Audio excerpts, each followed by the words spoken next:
नमस्ते बिटिया। हमेशा खुश रहो बिटिया।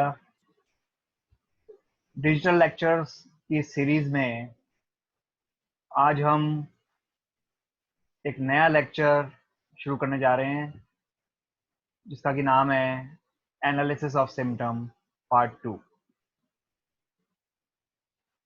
And before starting this lecture I would like to say that we should all be proud to be a part of this best women university in India, that is JVW Jaipur, and I welcome you all on digital platform, that is digital version 2.0 at JVWU as per schedule provided by the university, which is having the best homeopathic college in Jaipur. Hope the lecture will satisfy your quest for knowledge. Please listen carefully and drop your queries in the comment box, which I will answer in the problem solving session. Now we move on to the lecture. First of all, the definition of the analysis of symptom. The analysis of symptom, it is the breakdown of the symptoms of the case into qualified, characteristic, unqualified, common, and selection of only qualified characteristic symptoms into various group from the case. तो किसी भी case के common uncommon symptoms को पहचानना और uncommon symptoms के base पे आगे बढ़ना, यही है एनालिसिस ऑफ सिम्टम का उद्देश्य और यही है analysis of symptom. As a result, each symptom can be evaluated for rearranging the only characteristic symptom to erect the totality. Dr. Kanjilal in his book Repertorization categorized symptoms as general, which can be common, uncommon.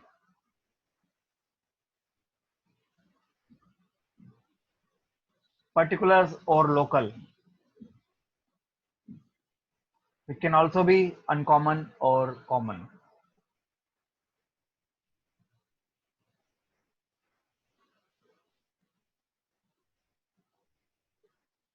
So general and particular, two types of symptoms are there according to Dr. Kanjilal, and both can be divided into uncommon and common.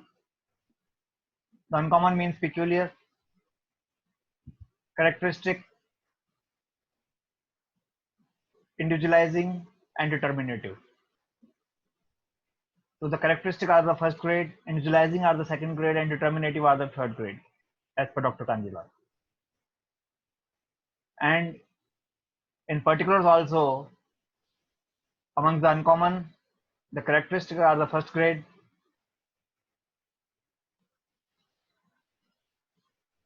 the individualizing are the second grade, and the determinative are the third grade symptoms.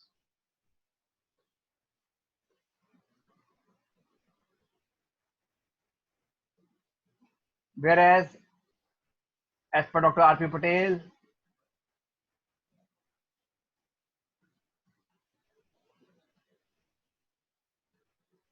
in his book The Art of Case Taking and Practical Repertorization, the symptoms are classified as general, particular, and common. That is Kenton classification. Among the general, there are mental generals, physical generals. Among the mental generals, there are rare, uncommon, peculiar, striking.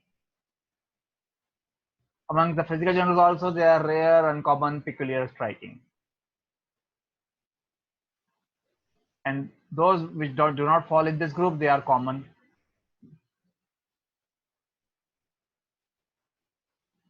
So these mentals can be peculiar, yani uncommon or common. Physical generals can also be peculiar, that means uncommon, or they may be common. Then amongst the particular, there can be uncommon ones, rare, uncommon, peculiar, striking, or maybe common ones. Then the common ones are always common. They are of little use.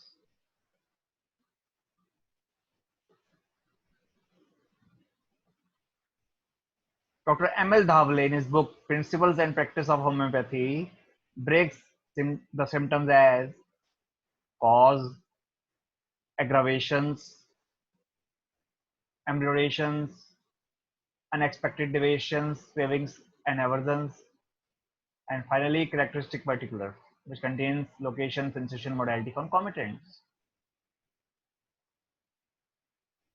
The cause can be mental as well as the physical. The aggravation can be psychosocial and the physical. Amelioration can be psychosocial and the physical. Unexpected deviations, cravings, aversions,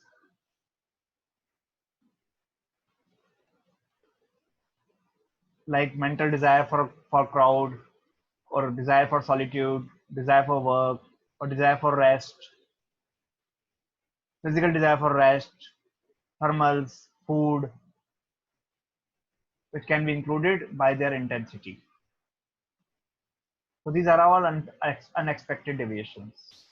So cause, aggravation, amelioration, unexpected deviation in mental and physical level, then characteristic particulars,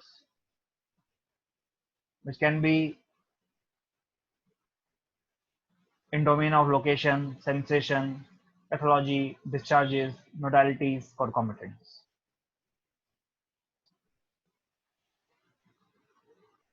Then mental general, concomitant, if any, can be taken, and they are nothing but the qualified mentals. Then physical general, like menstruation and other discharges, the peculiarity and the peculiar modalities have to be taken into account. For example, menstruation twice in a month.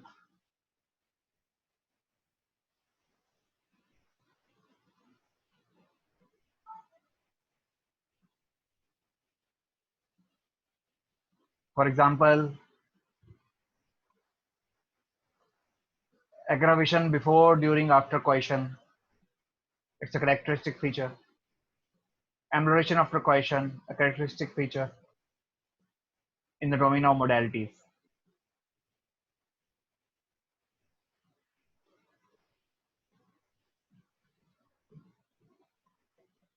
Then aversions, desires, thermals, the peculiars among them, especially the modalities, and intensity should always be taken note of. So this is Dhawale's method. Then Dhawale also says that see whether there is any concomitant to the physical general. They are nothing but the defined physical generals. Pathological generals, if any, with peculiarity, modality, intensity should be noted. Characteristic particular should be noted. Differential modalities should be taken into account. Intensity of pain should be noted. Then particular concomitants, if any, should be recorded. Then any peculiarity in pathology is there, should be recorded. Any characteristic modality is there, it should be recorded. Intensity of the symptom is a must. The discharges, the color of the discharges, order, consistency, and mode of onset should be noted.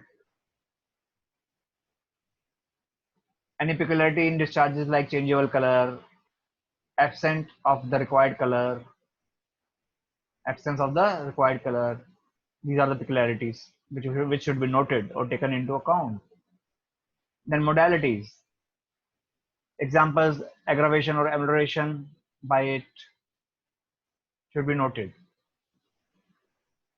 Intensity should be noted in the amount and frequency. So this is Dhawale's method.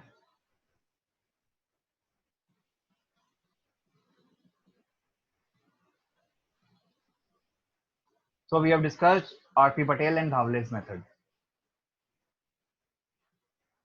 after discussing Kanjilal's method.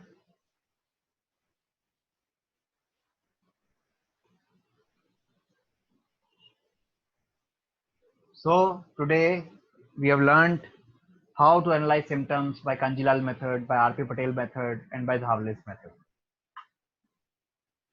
So at the end of this lecture, now I will like to put up an assignment in form of a subjective question. The question is, what is Kant's method of analysis and what is the utility of analysis of symptoms? What is Kant's method of analysis and what is utility of the analysis of symptoms? You have to tell. So thank you all for being attentive. See you again with the next part of this lecture, that is analysis of symptoms part 3. Until then, goodbye. Take care of your health.